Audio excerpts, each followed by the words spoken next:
This artwork is well known from an art trend where artists recreated it with various characters.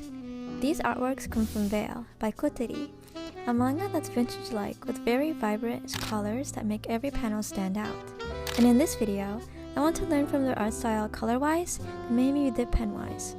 I'll be focusing on how to do this digitally, but later on, I'll have a friend show how she applied Kotteri's techniques traditionally. So, this video will be split into 3 parts: color palette, digital art, and traditional art, and hopefully this video gives insight on how to get that specific style that Kotteri has. These 3 illustrations basically sum up Kotteri's color palette: light teal with light orange, saturated orange with teal, and saturated red with a saturated teal. If it isn't obvious, Kotteri will always have a black and light yellow present, which can be sometimes substituted for white instead. These colors can be played around a lot, whether it being one color, like red in this one, or one dominant color with an accent color, like orange and teals in these pieces, or the two can serve together like this red and teal with the background. However, the one thing I like the most about Kotteri's art is their artworks with little to no color.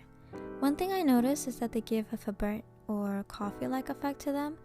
In terms of brushes, Kotteri mentioned how they used this custom brush from the Clip Studio Paint assets, and how it is similar to a Procreate brush called Inka.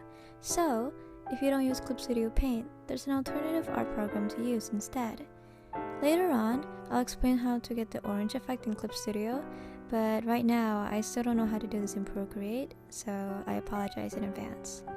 If anyone needs it, here's a mini tutorial on how to get this Clip Studio paintbrush.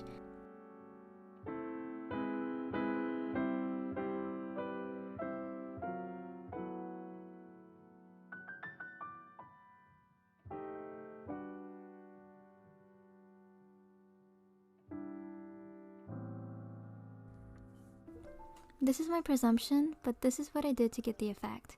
Go to your layers, then to layers property button, and under effect, click the first button which has a circle.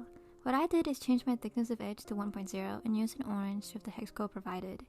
I do recommend using the brush that Kotteri uses because it does a way better job at blending the effect than the brush I used in this time lapse. Now, here's all the steps broken down of how I applied this to my art. First, the sketch, using the effect I showed before, then adding a yellow base color. After that, I added the color I wanted as my dominant color, which is orange. Next, I picked my secondary color, which is teal, and a third color, which is a little bit of red. I continued adding on this third color through very small accents, like for lipstick. Then, I finished things up by adding black. And that's the final result.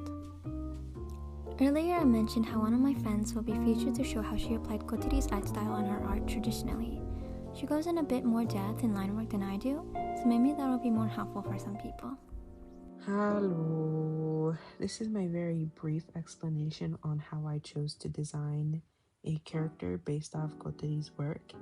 And to preface, I am not very good at illustration, so a lot of this was heavily reliant on her design choices, and a lot of it was based off the main character in her manga, Emma.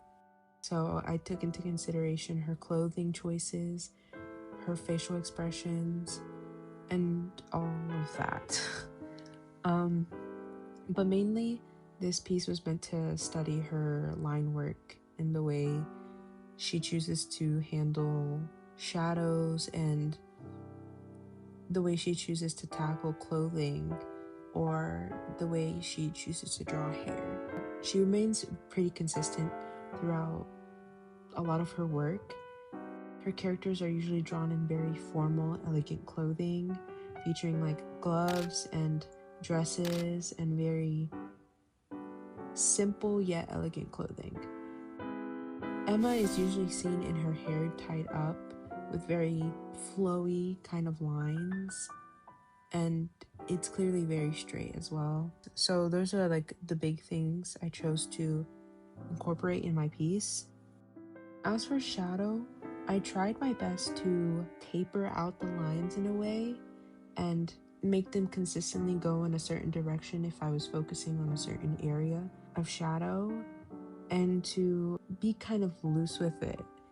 Like around her nose, she chooses to have like a lot of clustered up lines around her nose and her neck instead of using big blocks of color, which she usually stuck to clothing for those pops of color or the background, which I forgot to do. Overall, Kotteri's art gives a good insight on how to add this vintage-like pop of color in your works, as it all comes down to playing around with colors that complement each other. And hopefully, in this video, you learned something from our analysis of Kotteri.